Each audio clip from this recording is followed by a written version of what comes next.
为着要穿好料来慰劳，真侪民众透早就去市啊款食材。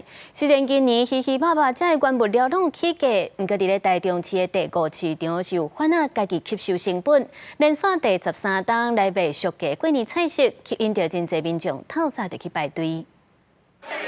传统市场排队的人潮计要100公尺长，早起9点左右，号码牌叫号已经来到265号。台中市第5市场有摊商是连续第13年推出100块的年菜，白菜肉、鱼丸等10项菜是现煮现卖，引起了民众来抢买。我们家比较喜欢吃那种北菜肉啊，一些用掏肉菜啊，就是过年有一种寓味啊、寓意在，红烧牛肉啦之类的比较好吃的那些现场今天就没有了。今天或是过年的时候可以再早一点来，好像6、7点的时候就有了。咱人工家己的，过来就是讲百年菜食材内面有真济我家己生产的鱼酱类啦鱼丸你拢家己生产的，这就成本也较低，所以讲虽然会起价来讲也有法度吸收就对啊。店家反映原物料是年年拢咧起，鱼类起到将近1成，但是真侪产品拢是家己制作生产，成本依然伫咧控制范围之内，因此拢自行吸收无起价。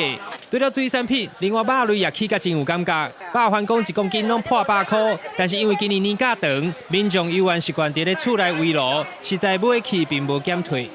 即马已经拢1公斤拢起到100外起啊，贵嘛是爱买爱食啊。应该有5、6组的量吧。5组6天就对。对，好。再加一次。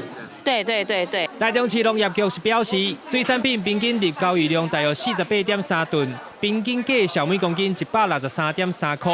蔬菜生长的状况真好，日交易量大约197.8公吨，均价每公斤大约22.7块。另外调配，力求过年期间各项农产品供应无问题。